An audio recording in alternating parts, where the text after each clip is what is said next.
Mike here from Tires to Go, and today I'm going to inform you about the amazing tools that Tires to Go provide to get the customers what they need. As you know, we have the real same as cash, but we also have Snap financing.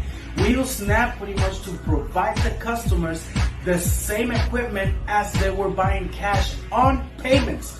Isn't that amazing?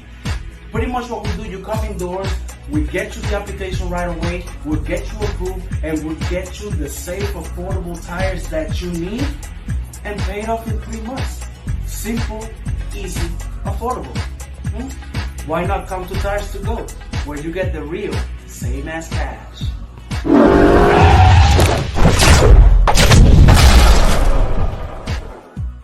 At Life's a Beach Realty, we're all about life on the beach. Stunning Panama City Beach and one of the most beautiful properties on the Gulf Coast, Shores of Panama. Radiant, elegant, and spectacular. Steps away from white sugar sand, every room overlooks the turquoise of the Gulf of Mexico. Come in for your tour today. Life's a Beach Realty is your gateway to Shores of Panama, the shores, and a whole lot more.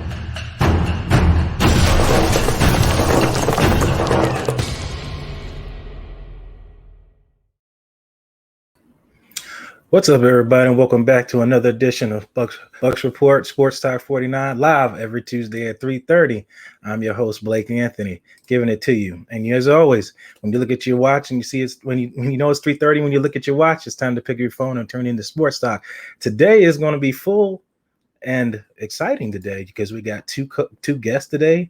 One legendary, another legendary.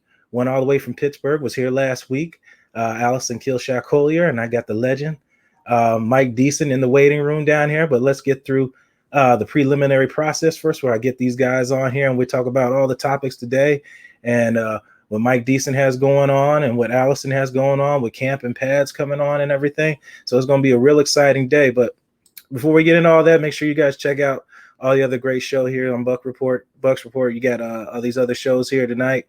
Al Keck coming with Cam Rate interview, and some other guests he's got going on. And of course, you got Peter Blake and the Sports Web finishing up the night tonight all the way till midnight. You know, Peter does his 3-hour shows and that and all that. So with all due respect, and let me get everybody in here. Let me bring in Allison. Allison, how you doing?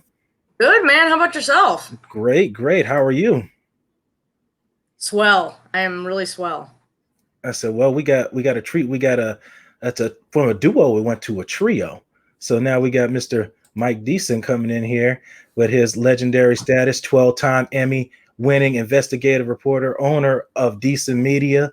He's got a documentary coming out. He's got books. He's got everything. But most importantly, with all that being said, it's just a great overall man.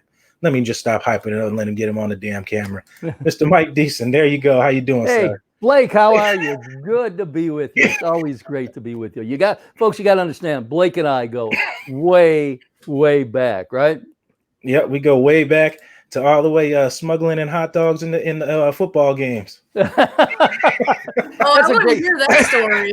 Well, the story was very simple. It was a night game. I was hoping to get to the tailgate that my son and Blake were putting together. Blake's a friend of my son, Andrew, and I had a late story at the TV station and I couldn't get there. So I parked my car and Blake and my son were waiting right in front of gate D, and I hadn't had dinner yet because I came from the TV station. My son had 2 hot dogs and I couldn't snarf them down quickly enough before the game because he wanted to be there for kickoff. So I put them in my pockets, and the metal detectors never picked them up. Well, that's good. There was no metal in your hot dogs. So there was no. But Allison, I also did a story when they started with the metal detectors about the fact that someone could take a plastic bomb and get into the stadium with no problems. Because I talked to some FBI friends that I had who said that the problem with the metal detectors is it protects people inside the stadium, but as the people queue up outside, it doesn't do much good. And so I strapped a bunch of pencils to my pants, inside my pants, about the size of what my FBI friends told me would be a plastic bomb, and they never got that either. The folks at the Bucs weren't real happy with me, or the sports authority, but I was just trying to show that there's a false sense of security there with the metal detectors, and you've got the big queue of people right as you go into the stadium beforehand, and that's actually the most dangerous spot, according to my FBI friends. Mm-hmm. Wow, I'll have to remember that. That's crazy. So it's sort of a crazy thing, and hopefully we'll never have to deal with that. But I just felt that as an investigative reporter, I had because my FBI friends were saying, "Man, this is not gonna solve the problem." But fortunately, we haven't had any incidents. Right. Knock on wood. Exactly. And you take risk like that. That's why you're a 12-time Emmy-winning investigative reporter. See, as Arians would say, no risk it, no biscuit. There you go. You risked it. That's right. That's right. So, Mike, in your retirement, or if you want to call it that, you call it retirement, non-retirement. You got all this great stuff going on. Why don't you tell everybody where they can find it, since you've served the Tampa Bay media for such a long time? I'm not going to do you like Al Keck with 40 years of reporting in the Tampa Bay area, but we'll just say you're a seasoned veteran. And, I was at Channel 10 before Al came. No, I listen. I'm an old fart. I had my first job in radio in 1966. I had my first job in TV in 1968, and back then we shot stories on black and white wind-up Bell and Howell cameras.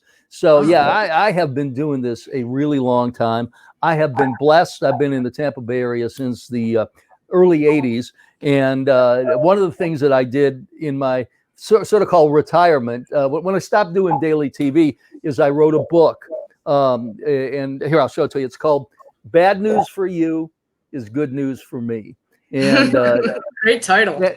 And it's available on Amazon.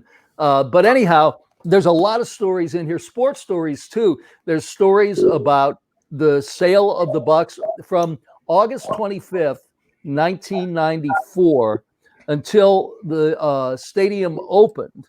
I did 50% of my stories about the Bucs, about the potential sale of the Bucs, about the potential move of the Bucs, the Glazer push to get a new stadium. The sports department didn't cover that. Sports department did hits, runs, and errors, but we did all the intricacies of getting a new stadium or getting a new owner, and how that all came about. I went to every NFL meeting.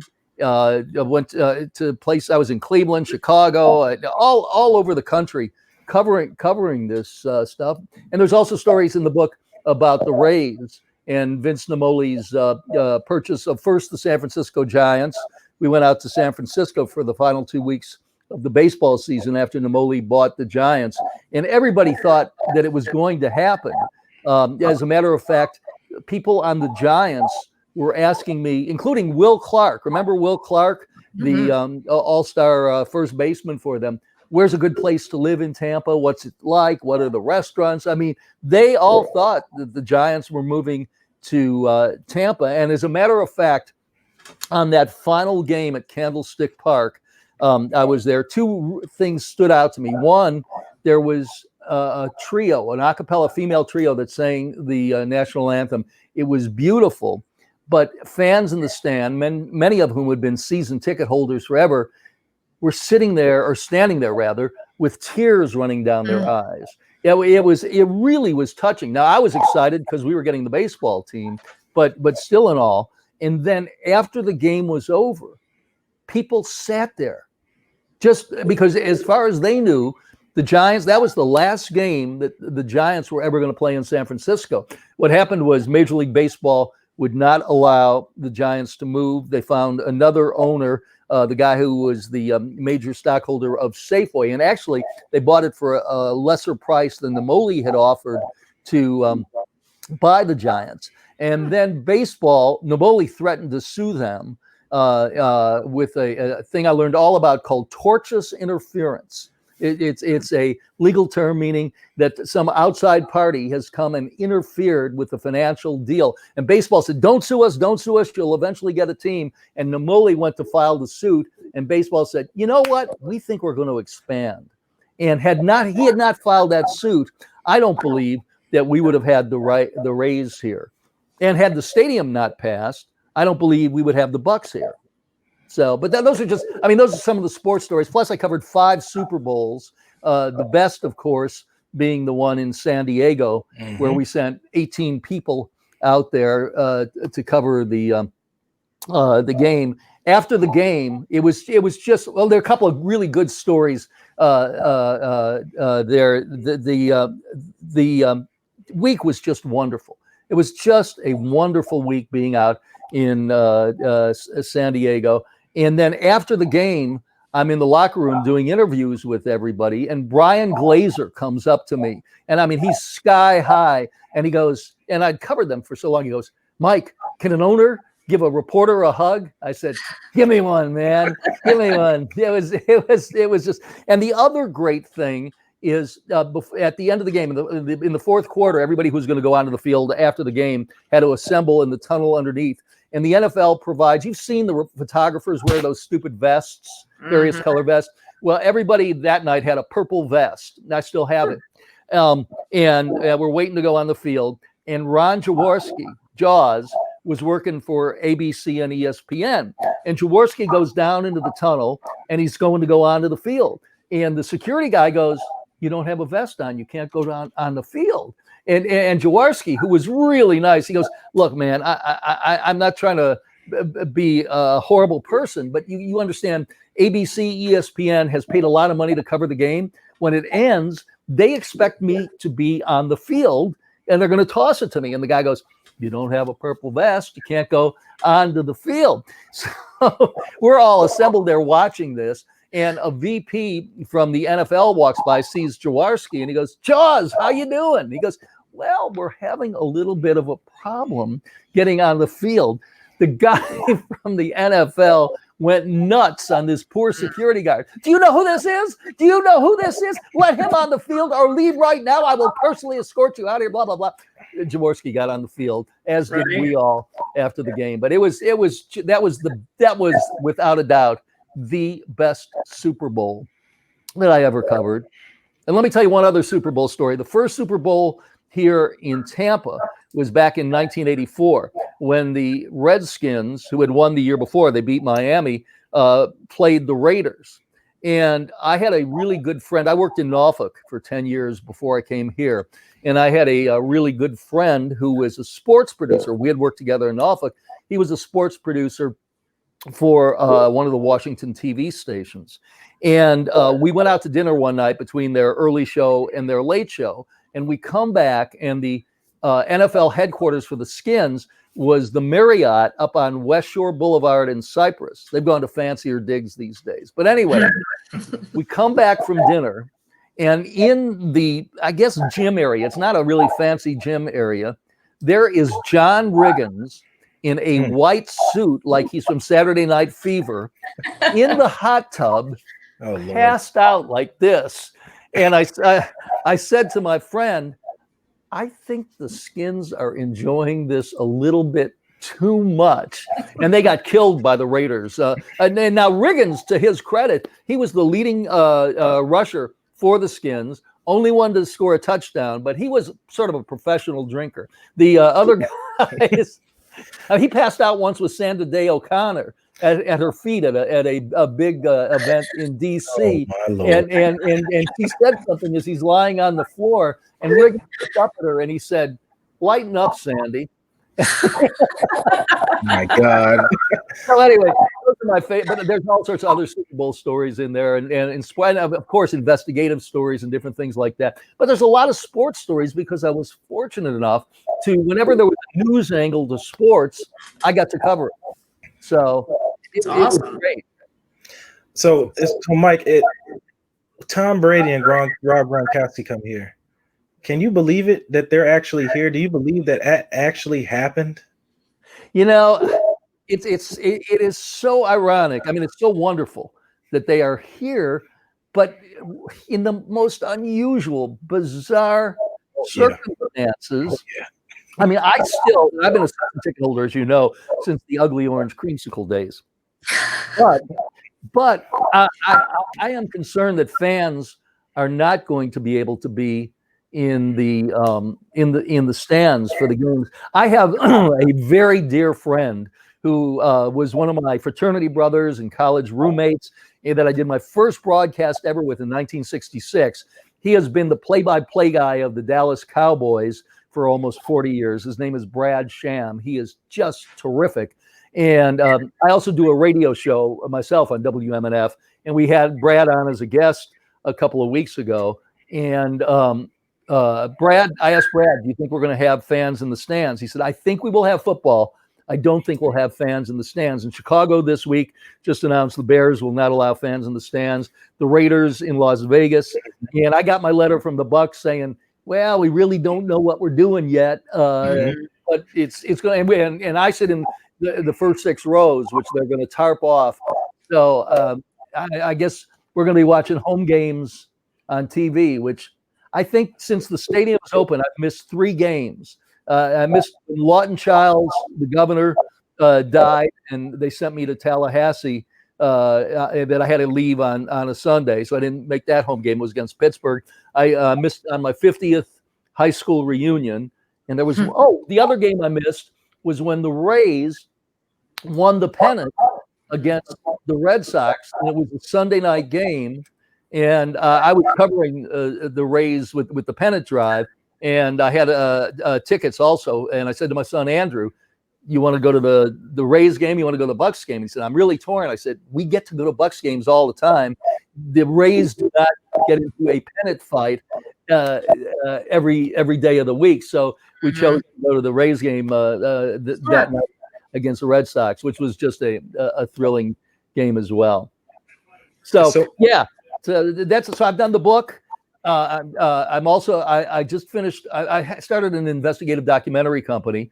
And I just finished a project that I've been working on for 2 years. It's called Broken, the documentary. It's about elephants being abused in circuses across the country. A lot of people think because Ringling closed, there are no longer circuses. There are circuses. They beat the hell out of the elephants, not only in training, but in the way they keep them and all. So I spent the past 2 years traveling the country doing that documentary. And then as I said, I do the radio show on WMNF and a podcast. So it's fair to say I suck at retirement. But I'm loving every minute of it. And then every once in a while, I get to hit a little white ball and swear and play a little golf. Whoa. The other day I played with Dave Worth, who used to be our sports director at Channel 10, with Reggie Roundtree, who used to be our main anchor, and Mark Douglas, who was the investigative reporter over at Channel 8. So we spent 4 hours telling lies and hitting golf balls. That's the best time to tell lies. It's on the golf course or so. Absolutely, Allison. So it's all right. That's the place where you embellish stories a little bit, where something was 1 mile and then turns into 5. You gotta boost up the story a little bit there, make it more epic. Everything in the book is true. I researched everything. Everything in here is true. So and then I'll plug it one more time. Then I won't. But it's available on Amazon. If you want to see it, just go for either Mike Deeson or Bad News for You is Good News for Me, and you can find it on Amazon. Well, it sounds like good news for the Tampa Bay area people who want to check that out. So it'll be bad news if they miss it. So That's you guys make sure to check that out. Nice you did there, Blake. Very nice. You know I'm very good with my words. My sister from another mister. You know what I mean? So Allison, you're in Pittsburgh? Actually, no. I live in Tampa, but I cover the Steelers for USA Today Steelers Wire. Wow. Yes.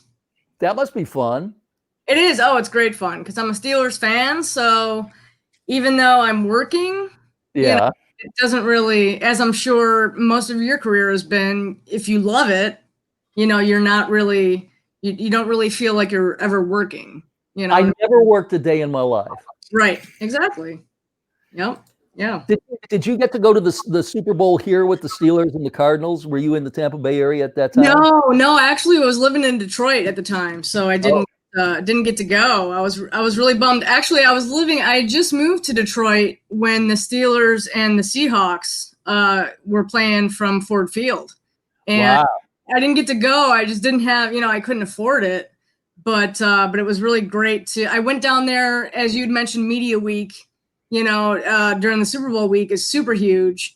So I got to go downtown Detroit and, just kind of, take in the moment. It was just the energy in Detroit at that time was just, really amazing. And a lot of complaints because, it's cold in Detroit. Yeah, I worked in Flint, Saginaw, and Jackson, Michigan. Oh, okay. So I am very well. I love being in Florida. Yes, right. Yeah, me too. I was so surprised that I moved down here in the heat of summer a couple of years ago, and I was really surprised at how quickly I acclimated and how much I loved it. Like I went back to Michigan in January, like the following year, and I was like, woo, you know what I mean? Like, and I hadn't even been gone that long. I really just, your blood just adjusts so quickly, to the difference in temperature. I can always cool down, but I can't get warm when I was doing when the Bucs were looking to move and all, or threatening to move. There was an NFL meeting in Cleveland in December, and I had to do a stand-up. That's where you see the reporter on camera at the old Memorial Stadium, which is right on Lake Erie. It was 10 degrees temperature, I think a bazillion degrees below with the wind chill. Snow was coming. I couldn't get the words out. And I finally had a cohesive sentence. And the photographer said to me, listen, your hair looked like crap. I think we need to do another take. I said, let me explain something. They didn't hire me for pretty. I said, I had a cohesive sentence. I didn't say any bad words, which I was saying every time I screwed it up. I said, let's get the hell out of here and into a nice warm car. And he went, God bless you, Mike Deeson. God bless you. God bless you. Oh, great. That's awesome. So I have a question, with people doing reporting and things like that. I don't know if you heard about Deion Sanders leaving NFL Network, going into Barstool Sports. Why would somebody do something like that? Going from such, I would say, NFL Network is, I guess, more profound place than Barstool Sports. Why would somebody make a move like that so sudden? In your professional opinion? Well, one of two or three things. One, it could have been money. Barstool could have said, we want somebody like Deion Sanders and we will pay for him to come to us. Two, maybe his bosses at ESPN, and I can't imagine this because I thought he did a great job, but sometimes you run into a boss or a producer you don't get along with. Maybe they wanted him out. Or three, maybe he didn't like his boss, producer, or whomever, and said, I don't need to put up with this. I'm Deion Sanders. That's the only thing that makes sense to me. But my number one bet is they paid him a ton of dough. Money always talks. Money always makes you feel better about things. And Deion was definitely about his money, and probably still is about his money today. That's honestly. Don't you agree, Allison? That's got to be definitely. Yeah, it's always about the money. But I did hear that he felt like he had more leeway with, what he could say and what he could do at Barstool Sports because, NFL Network is, they're very, I would imagine they're very, they follow, you know what I mean? Like they're not as, right. But, so Deion wants to be able to do his Deion thing. And how outspoken Deion is. And he just has more freedom. I understand he has more freedom going with a digital media company like Barstool Sports as opposed to NFL Network. So, money played a big role in that. There's no doubt about that. There's no question. I mean, it's even like when I retired from doing daily TV, and I loved what I was doing, but I still had to do some stories that I didn't like, or they wouldn't do the stories I wanted to do, or something like that. Now I'm my own boss. I mean, I only do projects that I want to do.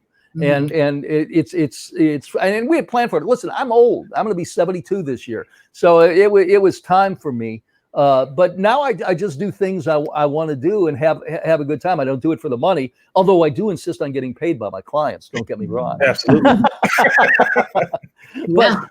but I just do things that I like to do, and it could have been that thing with Deion that he wanted to do certain things and couldn't, you know. Yep. So you know what question I'm going to ask, being you've worked in television all these years. Is there a script, or like is there a what's the word I'm looking for? A format that they, or stuff that they want you to push, an objective they want you to push in news and in broadcasting, or is it more where you guys can do your own thing, but there's a certain guidelines to it? I know a lot of people believe that news medias have their own objectives they push. I don't know how much you could say about it or not, or whatever. I am an open book. Here is. Let me talk from the investigative unit. All right. So much time there. We went through a lot of scrutiny. We would have a meeting once a week. Everybody who was in our investigative unit, Noah Pransky was in there, another investigator along with me, and Bo Zimmer, Don Zimmer's grandson, who always had great stories about his grandpa, and the photographers and the producers and our news director, and we would all pitch stories. And the only one agenda was on the table: will that story attract viewers? There was no political thing. And if they would reject a story, they would say, we don't think that'll resonate with the viewers. Sometimes they would go, yeah, we love that story. No, we hate that story, or not right now. But I would fight. I was a pain in the butt. There was one story that I did that I started working. They didn't want it right away, and I started working on it in something like the summer, early summer of 2012, and it didn't get on the air till March or April of 2013 because they kept rejecting it and said nobody's interested, blah blah blah blah blah. Well, it won a bunch of Emmys, it won a bunch of awards and all that stuff, and it got huge ratings when it ran. So I would argue with them, but there was no political agenda. All they wanted was are there going to be eyeballs? That's all they care about. It's money oriented. That's what I found it to be. Even it's still that way in the digital world. You know what I mean? Sure. It's all about clicks and views and advertisers and, getting paid. And so that definitely makes sense in terms of, if it bleeds, it leads, so to speak. Yeah. That's well, there was a station in San Francisco that actually, when Namoli bought the Giants, we were an ABC affiliate. Allison, this was before you were in this market, but there was a huge network shift, and happened in a lot of cities, in Detroit as well, I believe, not in Pittsburgh. But in this market, when I first came to work here in 1982, Channel 10, WTSP, was an ABC affiliate. Fox 13 was the CBS affiliate. Channel 28 was 13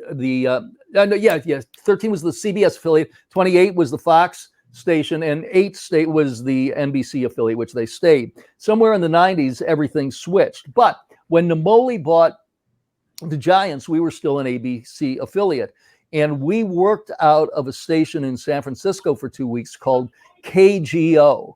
And they used to say KGO, that's an ABC O&O. For those of you not in TV, it means owned and operated. So ABC owned it. But they said KGO stood for Killings, Guts, and Orgasms. If it bleeds, it leads. And they were the #1 station in San Francisco, Yeah. It's sort of like people say, I hate negative political ads, but everybody runs them. You know why? Because they work. So that's the agenda. But there's no politics, at least at our station. And there are some stations that have a political agenda. Very few. It's advertisers, like Allison said. It's just, get as many eyeballs as you can, as many clicks as you can on it. That's, and listen, sports is like that too. When you think about it, that's why teams fire GMs. They fire coaches. I mean, they want to win, obviously, but you know what they want? They want the fans to have their butts in the seats at the stadiums. And if you don't win, look at the difference of the attendance at the Bucs games from our Super Bowl years and when Gruden and Dungy were here compared to the last couple of years. Now, I'm there all the time. I'm a Bucs fan through and through. But a lot of people weren't. And that's true of everybody. But sometimes they pull the trigger too soon. Like I think in Pittsburgh, the fact that they've kept Mike Tomlin there so long is a testimony, first of all, to the Rooney family, probably the finest group of people in football these days. Although I got to say, I think the Glazers get a bad rap sometimes. I know Brian best of all of them. And we've run into each other in Publix after a football game. And if they lose, I mean, we stand there in the aisle talking like just two fans about it. It kills him when they lose. And if they win, he's ecstatic. But they want to get fans in the stands. I mean, because that's where the money comes from. It is. We forget at times as sports fans, it's a business. You know. Yes. First and foremost, definitely, it's all about the money for sure. But it's gonna be. And it's so sad, like with the pandemic, you know, whether the Buccaneers decide, you know, what capacity they're going to have fans, if at all, just the fact that that's one of the main reasons, like you said, why they brought Brady and Gronkowski to Tampa was to get butts in the seats, you know, and it would be really unfortunate that their first season in Tampa, if they can't have fans in the stadium. So, you know, it reminds me, I don't know if you recall, but back in the Ugly Orange Creamsicle days, the Bucs had the first draft pick and picked Bo Jackson years and years and years ago. You didn't know that? Yeah, I knew that. Bo Jackson. I knew that. Bo said he wasn't going to come. And Bo said he wasn't going to come. And the ownership group and the GM said, he doesn't mean that. Once we draft him, he'll come here. He'll be great. And that's when Bo played baseball. And he said, nope, I'm not coming. So everybody's excited. First draft pick, Bo Jackson, who was, you know, a megastar. He never made it here. So in some ways, it's ironic. Here we have, you know, what some will say is the GOAT of quarterbacks, you know, and I sit on the 30-yard line and I'm planning to, you know, be seeing everything. And now we might not be able to be there in person, you know? Yeah. That kills me. Speaking of that, one of our other guys here at Bucs Report posted Gillette Stadium's not going to have fans either in September. Oh, really? I'm gonna check that out and see what the stipulations with that is, but it goes to show what we were just talking about earlier about the pandemic and money and things like that. And if you guys are just tuning in, this is Sports Talk 49 live on BucsReport.com. You got Mike Deeson, 12-time Emmy Award winner, investigative reporter, Allison Killshot Koehler, USA Today, Twitter's Steelers Wire. Make sure to check these guys out, and they'll give you all their information near the end of the show. But we're not going anywhere because Mike Deason's got plenty more for us. You know, talking has never been a problem for me. Well, especially in your line of work, if it was a problem for you, I think that would be the problem. Yeah. But, you know, Allison, I started out in sports, actually. And I think I told you this, Blake, maybe not. When I graduated college, in 1970, there were just 16 Major League Baseball teams, 14 NFL teams, 6 hockey teams, and there were like 3 network stations in every city that would have a sports director and a weekend sports guy. So the jobs in sports were extremely limited.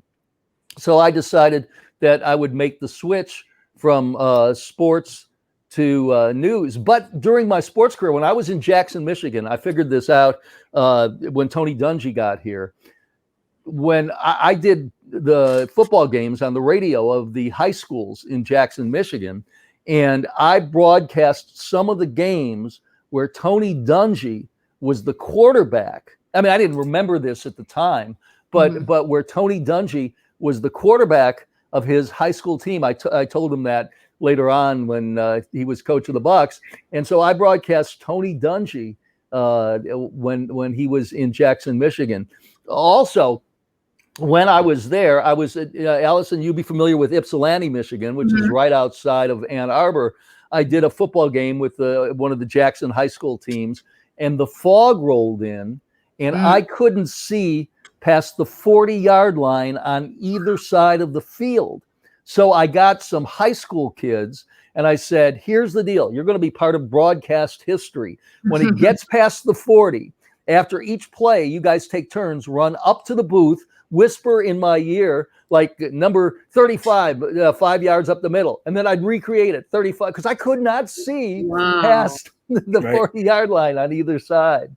Wow. But I did my share of sports and always enjoyed it. But I'm glad I made the turn over to news, because I think investigative reporting is the best job in all of journalism. I think you started a little trend there, Mike. Johnny Dean, one of our fans that are always here. Everyone is going to be hanging out at Publix now, looking for Brian Glazer after games. So now you put official hit on Brian Glazer at Publix. Now I'm just glad you didn't say which one. You just said Publix. Let me tell you. Publix doesn't need our business. They're doing okay. But let me tell you another great story with Brian. After the Bucs won the Super Bowl, they One Buck Place hadn't been built yet, so they were training over at the Wide World of Sports over with Disney. So I was over there for training camp, and I see Brian, and he's got the Super Bowl ring. And he shows it to me. He says, "What do you think? What do you think?" I said, "This is great." And Brian goes, "Would you like to wear it?" And I went, "Yeah, of course I would."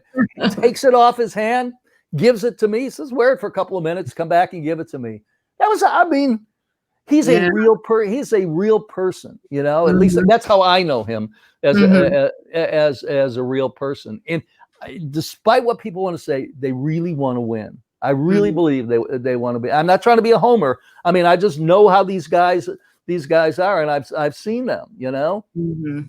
So, and now they've done some boneheaded things too. Don't get me wrong, but yeah, I think that there's no question they want to win. Obviously, bringing in Bruce Arians, I thought was a very cool move. When they got Gruden, I mean, I hated to see Tony go. I did too. But what they had to do to get Gruden, it brought us a Super Bowl here. Now, we might have won the Super Bowl with Tony as well, but we had a lot of disappointments. I'll tell you, the most disappointing was that St. Louis game with the Bert Emanuel catch. That was just, I was sitting, speaking of Al Keck, who'll be on later, I was sitting next to Al Keck in the press box in the, what was it, the TWA Dome? Is that what it's called? Wherever St. Louis played, where the Rams played.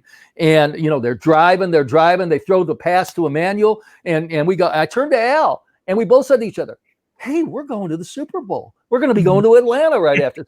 And then there's a timeout, and nobody in the press box, I mean, nobody had any idea what was going on. And it was like forever. And then they said it was not a catch because the Bert Emanuel rule. And then the next play was an incomplete pass, and then bam, and they lost it. That was the most depressing locker room I have ever been in sports after a game. Everybody, Tony was depressed. Rich McKay, it was depressed. Remember, Rich was the GM, and Rich did a great job, I thought. Here, he and Gruden didn't get along, but Rich helped bring Tony here and bring so many, and Brooks. And Sapp and Lynch, that's Rich McKay. So, but that whole locker room, everybody felt like their guts were torn out. They thought that they were going to win that game. So, but we had all those disappointments with Philadelphia. Couldn't get past Philly. Couldn't. Although the final game, I didn't go to the playoff game against Philadelphia because I knew what they were trying to spread it around. I knew I was going to the Super Bowl if we won. So I had a bunch of friends over at the house. And when Rondé Barber made the interception that is my number one all-time Bucs play, I was screaming, besides, "Go, Ronnie, I'm going to the Super Bowl." I mean, it's like, I'm going to Disney World afterwards. But I'm screaming among my friends, "I'm going to the Super Bowl. I'm going to San Diego." It still brings goosebumps to my arms. It was just the greatest moment in Buck history, as far as I'm concerned. And I think we've talked about that a couple of times here on Bucs Report. What is your most memorable moment here? And a lot of people said that moment. That moment is Tampa Bay's staple, that interception running down the sideline. You know the game is over. Rondé Barber showboating on his way to the end zone. You knew right then. It was almost the same as Pittsburgh, where James Harrison caught the pick in the end zone. Oh, man. And I'm like, is his legs going to hold out? Is his legs going to hold out? Yeah. He's stumbling. He's grumbling. Touchdown. That was amazing. And then him just laying on the field after he was laying on the field, just looked like he was going to die. And it was just, it was an amazing moment. That's for sure. How did you become a Steeler fan, Allison? You grew up in Detroit? Well, actually, I was born in Cleveland. Oh, wow. My parents were born and raised in Pittsburgh. And when my dad got a job as air traffic controller in Oberlin, Ohio, they moved to Ohio, and they just, it's once you're a Steelers fan, that never really goes away. So even though they were in Cleveland Browns territory, they remain Steelers fans. So I was raised to bleed, the black and gold, but wow. But I have a lot of Browns fans friends, and you had mentioned earlier how you've stood by the Bucs, and Blake has stood by the Bucs through the good and the bad. Cleveland is the same way. Oh yeah, their fans are die hard. I mean, miserable years, and the fans just really stick by them. So that's really impressive to see. And Detroit had nothing to write home about when you were right.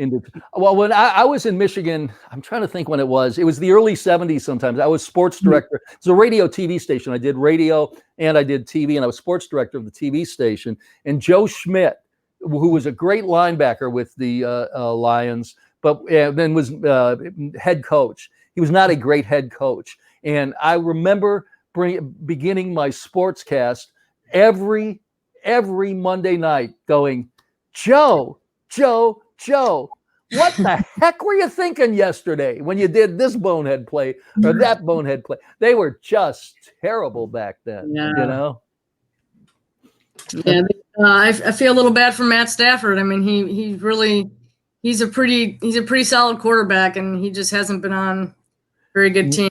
So no, success before he retires. But how Mike, back in your time, how was it? How hard was it to get stories through the legal departments and things like that? Or like, well, with my investigative stories, here's what would happen. I've got to go ahead and do a story. So I research it. I do all the interviews. I would write it. And then it would go, and sometimes I would write it with our investigative unit producer, but mostly I would write it. Then our investigative unit producer would look at the story, might make some changes. Then it would go to our executive producer, who would look at it and make some changes. Then it would go to either our assistant news director or our news director. And then it would go to our Washington attorney, who we would have a conference call, and I'd be on the witness stand. And we would go line by line over the story, and he would say to me, what paperwork do you have to back this up? What paperwork do you have to back this up? And I always had the paperwork. I was a paperwork freak. I was sued a bunch of times. Never lost any of the lawsuits because I had all the information. It was, the truth is a defense on that. But we went over everything to make sure that it was legally right. And if I didn't have the paperwork to back it up, then I couldn't say that line on the air. So it went through a lot of scrutiny before it ever hit the air. That's interesting. For all those journalists and guys who are getting interested and do things like that, investigative sports, any type of investigative, you heard it right there from a legend himself, that what the processes that you had to go through to get these stories out. You can't just make facetious stories and because it ruins people's reputation. If people hear the word or heard of the phrase defamation of character, that's where those things come into play like that. Me on the legal side, I know a lot about that stuff. Right. So that's where that comes in important for those who do, especially you, Allison, which I'm sure you're aware of most of that stuff, but it's good hearing stuff like that. And a lot of people from Bucs Report that write, they'll take a lot of notes from you today, Mike, because you're great in this community and just a great man overall, beside all those accolades and those gold medals behind you there. very, very well placed. You don't need a green screen like me when you got those. I said, I see all that gold behind these. Oh, those things. I have been very, very fortunate. It's nice to get recognition from your peers, but I want to say the people in the Tampa Bay area have been so wonderful to me and so nice to me that I always felt when I was doing stories, I tried to be their representative. I did a lot of stories about elected officials or public employees that were scamming the system or thought they were better than everybody else. And I always tried to think of myself as the people's representative. And because they would get irritated about it, but they couldn't do anything about it. But I could. I'll tell you a funny story. I think a funny story, interesting. But I used to go, I live off of West Shore, and the TV station's on Gandy Boulevard in St. Pete. I live in Tampa. And I used to, when I would go to the station each morning, stop at the Circle K on Gandy and West Shore. The manager of the Circle K was a guy by the name of Harry, who was about 10 years older than me, maybe a little even older than that. He was an avid Channel 10 viewer. And some mornings I would walk in and I would think the night before I did the greatest story, and it was just wonderful. And I'd walk in and I'd get crickets from Harry. Mike, how you doing? How you doing? And then some days the night before I thought, well, it was an okay story, but it wasn't. And Harry, I'd walk in and Harry go, Mike, that's the best story you've done all month. So then what I started doing, when I would be writing my story and when I would be cutting my track, my narration, I would cut it and talk to Harry. And it's always good, no matter whom you're doing the report for. Think of one person, because you're not doing masses. You're talking to one person who's watching you, whether it's on the radio or it's on TV. But I would write my stories, and when I would get a story, I would say, what would Harry think about this?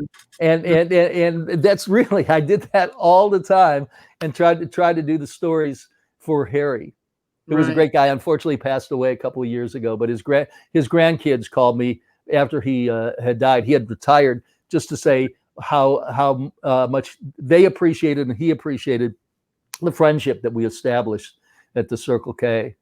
It's They say you still close with everybody, in the Tampa Bay media department and everybody like that. I know you're close with Brian's Glazier still, of course. Yeah. But no, I'm close. I'm very close with Dave Worth.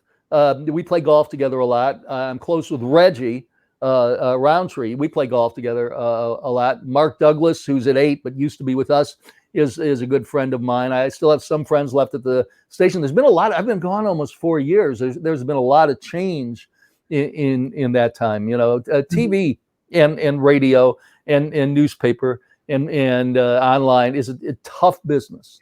We have a lot of fun. We're able to do some wonderful things, but there's a lot of pressure there, and so if you don't produce, you're out.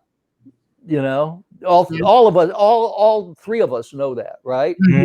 Yep. So, no doubt. So there's been a lot of turnover and change at the station since I left. But listen, when I was there, I had 17 news directors.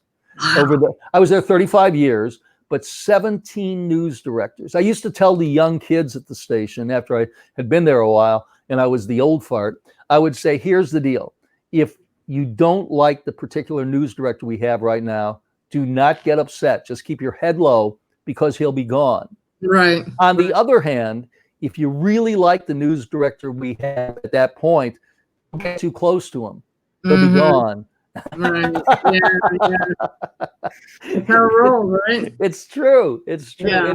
It is a rough business, but I'm just so lucky to have been a part of it for so long and still doing journalism. It's the whole world has changed. Look how you're doing it, Allison, how you're doing it, Blake. Right. I mean, when I started in the business, none of this was available, and I'm really anxious to see what will happen 10 years from now. Right. What is going to, I still think there could be holographic TV. So can you imagine watching the Bucs and sitting in your living room and seeing the pass in the air? Yeah.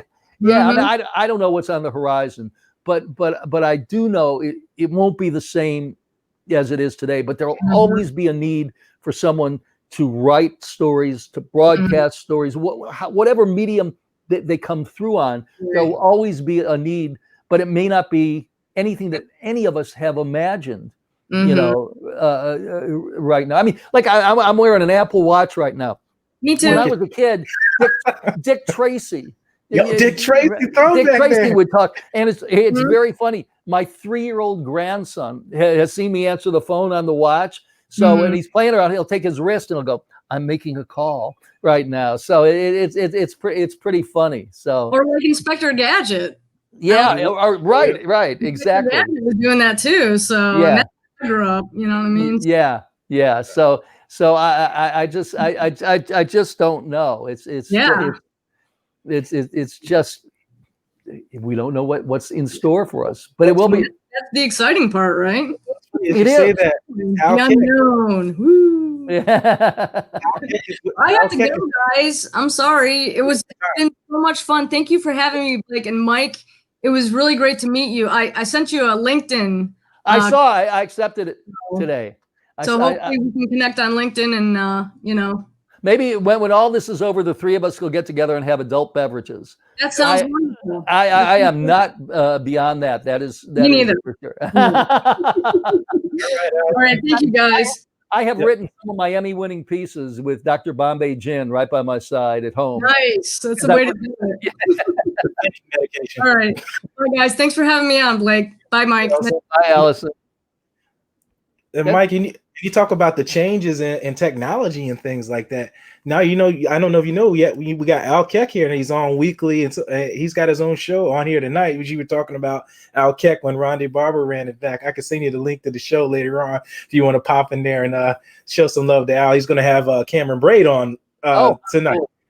Cool. Cameron Braid is terrific. Terrific. Yeah, that should be good. I mean, because he's a smart guy. He went to Harvard. So it's, in fact, when Fitz threw a touchdown to Cameron Braid, I believe it was the first time a Harvard-educated quarterback threw a touchdown pass to a Harvard-educated receiver. It was the first time. Yeah, so that's pretty cool. So yeah, and he is a great. I really like Cameron Braid. You know.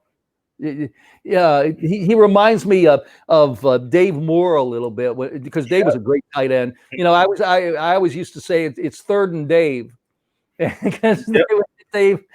So and he was a great blocker too. But you know, Braid is pretty steady hands and he's big. He's bigger than Dave. So, got a quick story about Dave Moore. When the Bucs, I think it was going toward St. Louis, they had a bye. And we did a special the Saturday night beforehand. And I did an interview with Dave Moore. Went to his house. He was really nice. We're set up, and his 3 or 4-year-old daughter was enamored with the camera. And she stood in front of it as we're talking, jumping up and down, going, "Hi, hi, hi." Well, the photographer, who's a big-looking guy, leaned around at me and said, what are you going to do about this? And Dave realized it was a problem. So he said, "Why don't you come on the couch and sit next to us?" So she sat next to us, but they also had a golden retriever that was sitting on the couch. Mellow dog. In between, she would be petting the dog, going, "Nice doggy, nice doggy." Nice dog. Finally, Dave said to her, "Honey, why don't you go with mommy?" But he is a great guy, and I think one of the best color announcers in professional football. He tells it like it is, you know. He does. He's like he's a straight shooter kind of guy. He's not gonna give you the vanilla thing. He's gonna say exactly how he feels within range. He's gonna say just say how he feels.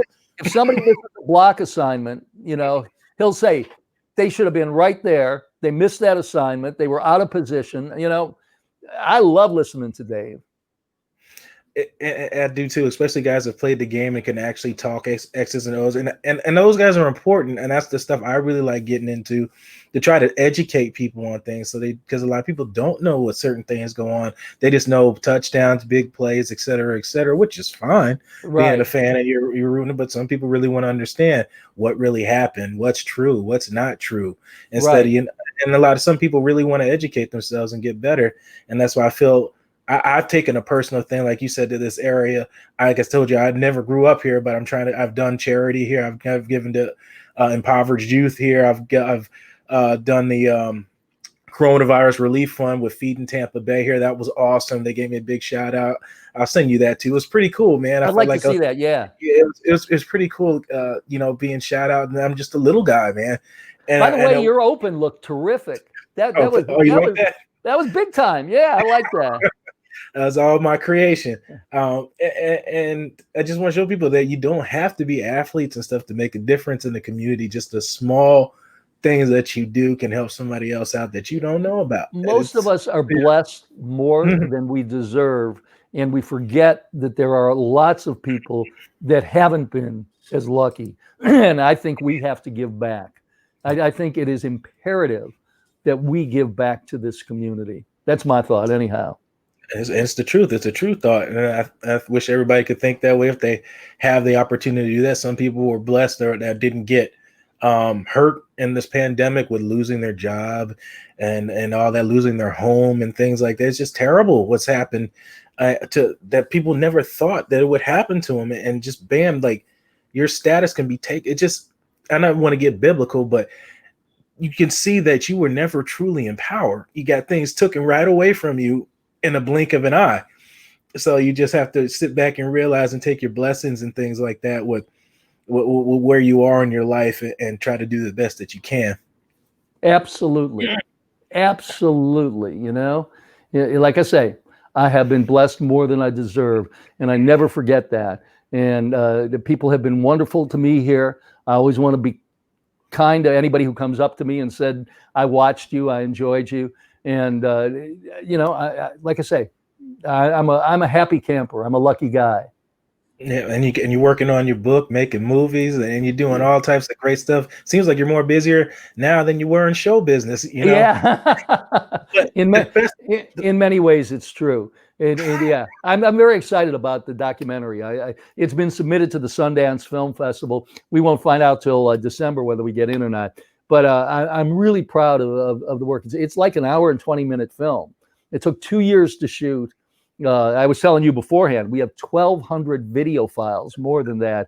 It was mad. I went from Northern California, Southern California, Washington, Philadelphia. I can't even remember where else, but Alabama, Tennessee. I was all over the country shooting this. It was quite the project. The best part about it is that you're your own boss now. I am. With Deeson Media, that's the awesome part. So, like you said before, you can't blame anybody but yourself, but I'm sure you're okay with that. You're the judge, jury, and the executioner on your own project here. And I'm sure you got other guys helping you, but especially with 1,200 media files, Jesus, it makes my eyes hurt thinking about going through all of those right now. And I don't do that long stuff. And I'm a perfectionist. So going through all those would drive me insane trying to get everything correct, because I am a perfectionist, especially when it comes to video editing and things like that, and making everything look proper and straight. And that's why I told you I'll help you out any way that I can. I'm pretty good at that stuff and chopping stuff up and making things work. And I'm sure you're always there to help me, especially with this media stuff and getting on camera. It's still new to me. I'm way more comfortable than the way I was in 2015. I just talk to the camera like I'm talking to somebody out in the street. That's how you got to do it, man. You want to be yourself. You don't want to put on this fake personality or anything. Be yourself. That's the best advice I give to all young journalists. Don't try to be somebody else. Be yourself. Absolutely. And I appreciate you coming on here. I hope we can get you on here, weekly or whenever you got time, because I know you got very busy schedule. But people in the comments loved you. They just Joshua Cole Allen said you were a great guest. He's the one that's been doing all the interviews with the Bucs players. Johnny Dean said he would love to see some of those videos of Tony playing quarterback in high school. Johnny, I never told you, I played with his son Eric in the flag league that I played with. Actually, Mike's son Andrew.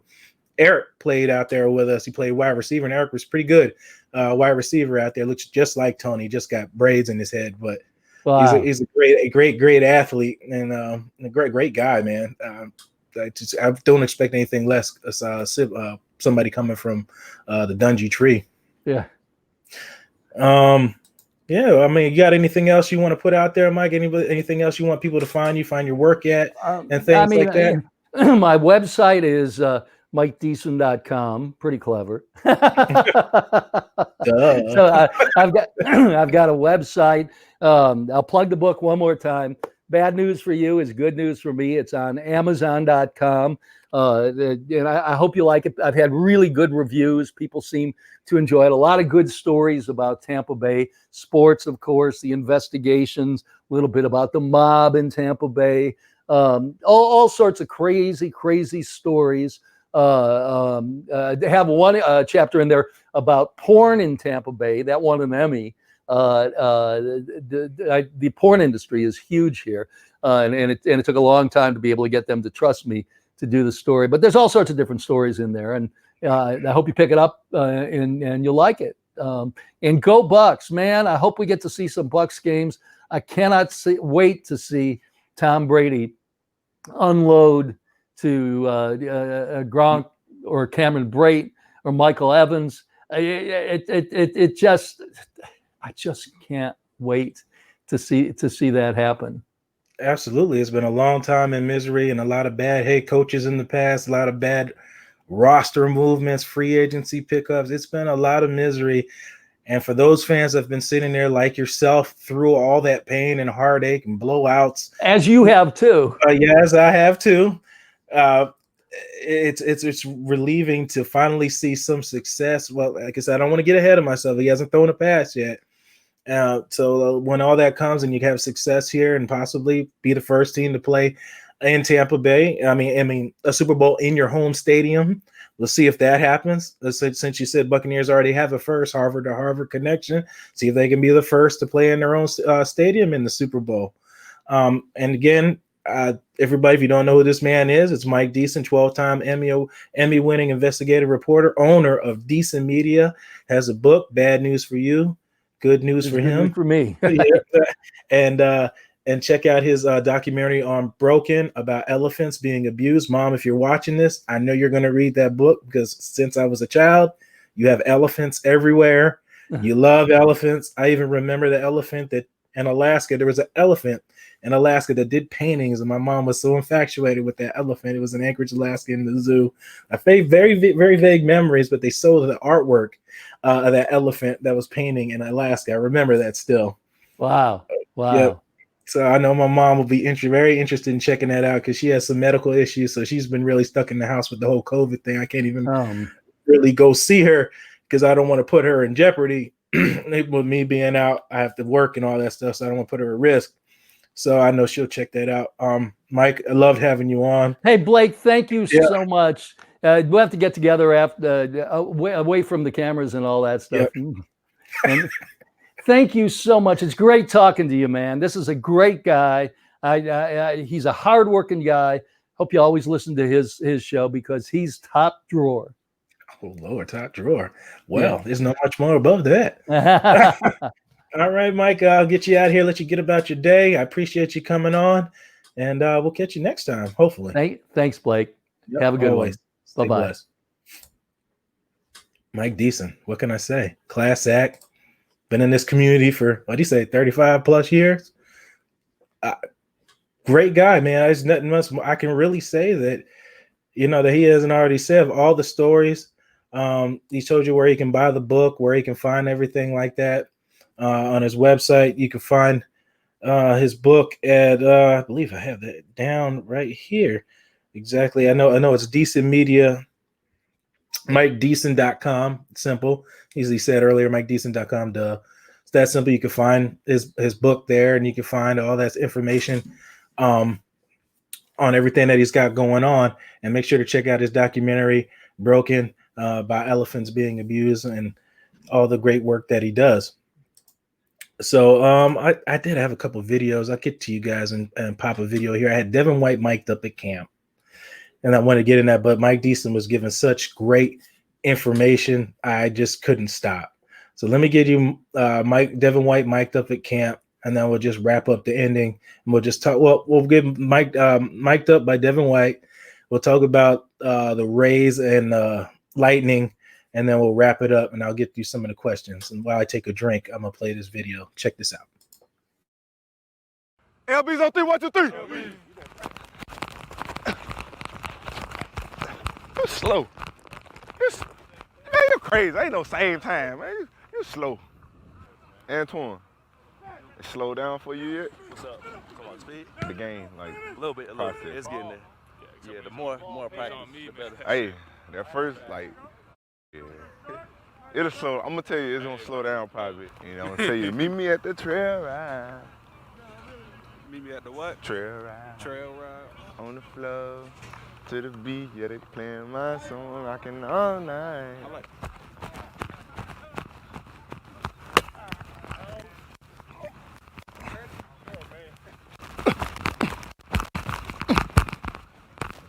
Ooh, that toe kind of hurt.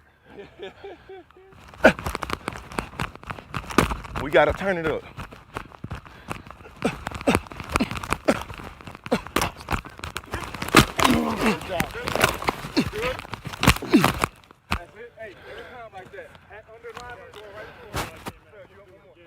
I'm gonna need my mouthpiece today.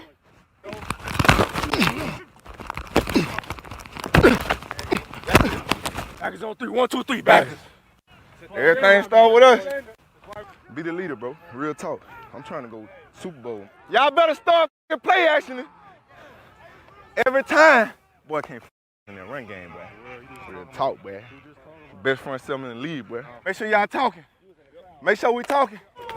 Hey, Flash.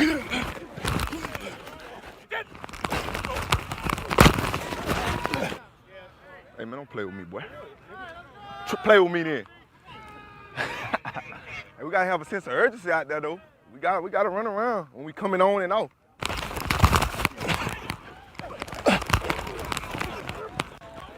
Hey, we gotta pick this up. Hey, real talk, bro. That's all on the. We gotta pick this up out here. Let's go. Hey, we won. Hey, we won unit, man. Hey, let's start it out right, man. Let's start it out right. Have fun, man. Have fun doing it. Hey, you got one coming under, bro.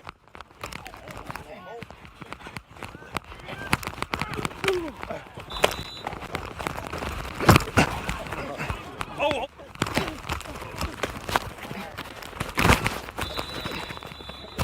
He moving. He moving. Go ahead, Shady. Told you.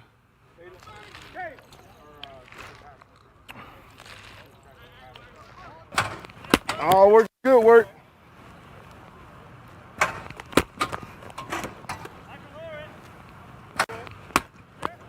I'm gonna get about 5 picks this year. Yeah, I'm gonna give me some. There he is, Devin White showing off. Let me show you one more video for a guy I told you that's going to take Will Ghostin's spot this season. We'll get predominantly of the snaps, especially on passing downs. Khalil Davis, just real quick.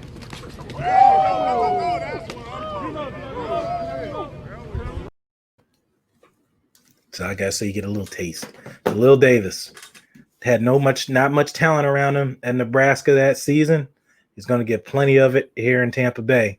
Again, if you're just tuning in, I'm Blake Anthony. This is Sports Talk 49 live on Bucs Report every Tuesday at 3:30, giving you a legendary investigative reporter, Mike Deeson, Allison Killshot Koehler out of USA Today, Steelers Wire, and along with everybody else that does all the great things, Ray Kennedy and a cup of Ray, Al Keck and the Al Keck Show, Peter Blake and the Sports Web, Joshua Cole Allen and the Audible, Alex Fleming, Turf Talk, Know Your Enemy.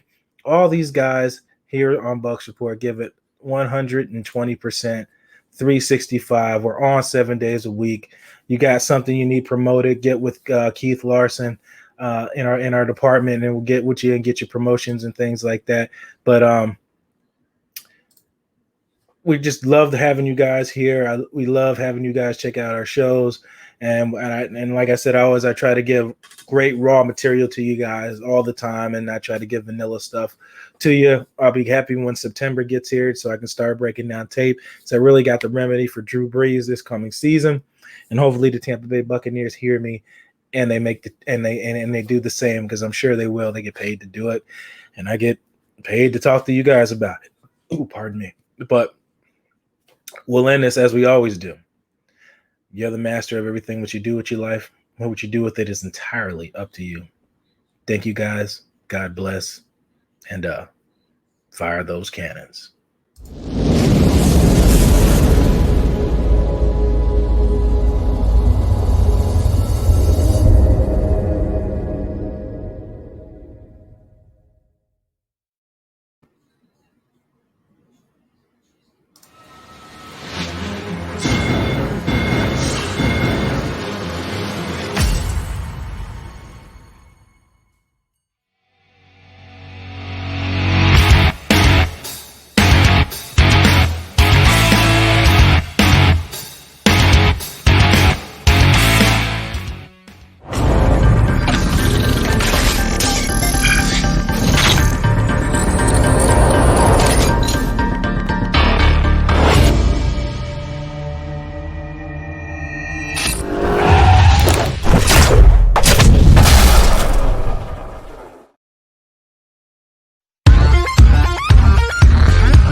Hey, how you guys doing? Mike here from Tires to Go, and today I'm going to inform you about the amazing tools that Tires to Go provide to get the customers what they need. As you know, we have the real same as cash, but we also have Snap financing. We use Snap pretty much to provide the customers the same equipment as they were buying cash on payments. Isn't that amazing? Pretty much what we do, you come indoors, we get you the application right away, we'll get you approved, and we'll get you the safe, affordable tires that you need and pay it off in 3 months. Simple, easy, affordable. Why not come to Tires to Go, where you get the real, same as cash.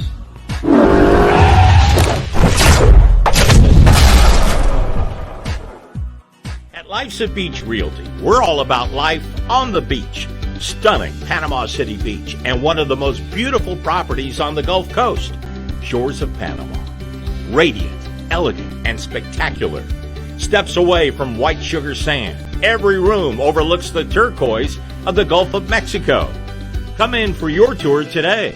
Life's a Beach Realty is your gateway to Shores of Panama, the shores, and a whole lot more.